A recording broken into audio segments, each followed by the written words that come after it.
Now this is where we are right here, and you can see those are the two that we looked at, and this tower here is that right there, and there's this other two right there.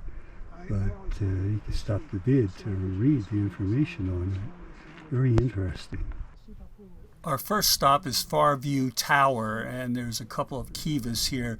And here I'm pointing to the air inlet that comes in to let air come into the fire that would be at the bottom. Of course, these would have roofs on them and coverings, which are long gone.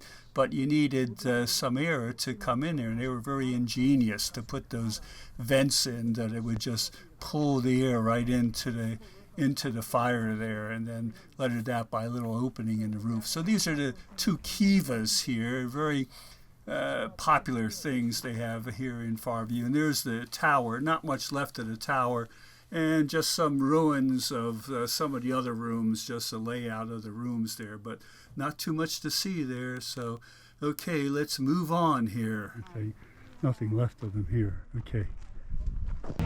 Well, we're going up the trail. It says Farview Reservoir. Okay, let's go. Well, it's a little windy right here, but this is actually a reservoir that they built to hold water, so people could come here, fill their little pottery things up full of water. Pretty good size. Yeah, Farview Reservoirs is called here.